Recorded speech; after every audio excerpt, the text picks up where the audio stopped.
Hello everyone, welcome to unique learning system. और आज मैं फिर से उपस्थित हूँ एक नए मुद्दे के साथ। और आज का हमारा मुद्दा है पूनम अवलोकन। आप इस वीडियो को अंत तक जरूर देखें क्योंकि इसमें हमारे द्वारा सभी महत्वपूर्ण तथ्यों को संग्रहित किया गया है, जिससे कि हम उम्मीद करते हैं कि आपके आने वाले सभी एग्जाम में मददगार साबित होगा। इस वीडियो के अंत में हमारे द्वारा कुछ सवाल भी पूछे जाते हैं जिसका जवाब आपको कमेंट बॉक्स में देना होता है। तो चलिए शुरू करते हैं हम अपना आज का मुद्दा और जानते हैं पूनम अवलोकन के बारे में जुड़ी वो तमाम बातों को। देखते हैं कि आखिर क्यों रहा यह सुर्खियों में। हाल ही में गुजरात राज्य के वन विभाग के अनुसार राज्य के गिर के जंगल में और सौराष्ट्र के अन्य हिस्सों में पाए जाने वाले एशियाई शेरों की संख्या में वृद्धि हो गई है। इस बार शेरों की जनगणना परंपरागत तकनीकों से नहीं बल्कि पूनम अवलोकन नामक एक निगरानी प्रक्रिया के माध्यम से लगाया गया था। हर 5वें वर्ष होने वाली यह जनगणना कोविड-19 महामारी की वजह से इस निगरानी प्रक्रिया के तहत की गई। इस बार शेरों की जनगणना पूनम अवलोकन निगरानी प्रक्रिया की तहत की गई। तो अब हम जानते हैं कि यह पूनम अवलोकन है क्या। पूनम अवलोकन शेरों की गणना के लिए प्रत्येक माह में पूर्णिमा की तिथि को आयोजित किया जाने वाला एक कार्यक्रम है। इस कार्यक्रम की शुरुआत वर्ष 2014 में वन विभाग द्वारा वर्ष 2015 की होने वाली शेर जनगणना की तैयारियों के तहत की गई थी। इसके तहत निर्धारित तिथि को वन विभाग के अधिकारी और क्षेत्रीय कर्मचारी 24 घंटे के दौरान अपने कार्य क्षेत्र में शेरों की संख्या तथा उनकी अवस्थिति के आंकड़े दर्ज करते हैं। अब हम देखते हैं सामान्य जनगणना और पूनम अवलोकन में अंतर क्या है। पूनम अवलोकन की तुलना में सामान्य शेर जनगणना अधिक विश्वसनीय आंकड़ा बताती है। वर्ष 2015 की जनगणना में लगभग 2000 अधिकारी, विशेषज्ञ और स्वयंसेवकों ने भाग लिया था, जबकि इस माह आयोजित पूनम अवलोकन में लगभग 1400 अधिकारियों और कुछ विशेषज्ञों ने ही भाग लिया।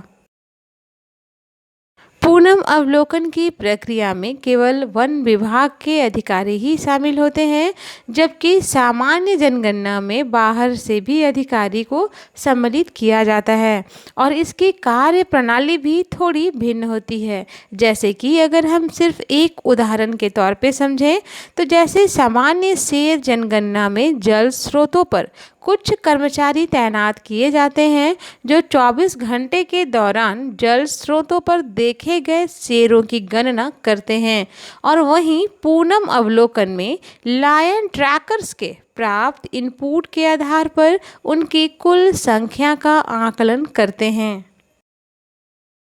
सामान्य बातों को जानने के बाद अब हम देखते हैं कि शेरों की जनगणना की शुरुआत आखिर हुई कब से। प्रथम शेर जनगणना वर्ष 1936 में जूनागढ़ के तत्कालीन नवाब द्वारा कराई गई थी। वर्ष 1965 से वन विभाग द्वारा नियमित रूप से हर 5 वर्ष पर जनगणना कराई जाने लगी।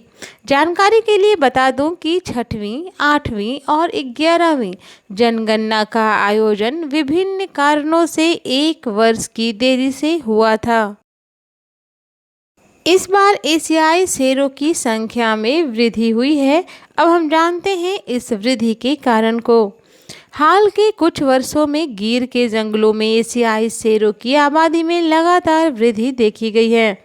वन विभाग के अधिकारियों के अनुसार एशियाई शेरों के संरक्षण के लिए विभाग द्वारा तकनीकी के प्रयोग और अन्य महत्वपूर्ण प्रयासों के माध्यम से कार्य किए गए, जैसे कि प्रवास प्रबंधन, शिकार और भोजन की व्यवस्था तथा मानव पशु के संघर्ष को कम किया गया है।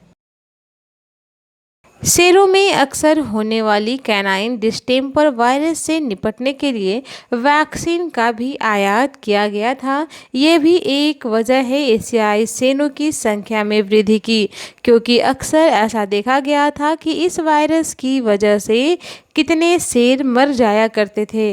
अभी हाल के दिनों में इस वायरस से 12 शेरों की मृत्यु हो गई थी। वर्ष 2018 में केंद्रीय पर्यावरण, वन एवं जलवायु परिवर्तन मंत्रालय ministry of environment, forest and climate change के द्वारा एशियाई शेर संरक्षण परियोजना की शुरुआत की गई थी। अब हम देखते हैं निष्कर्ष।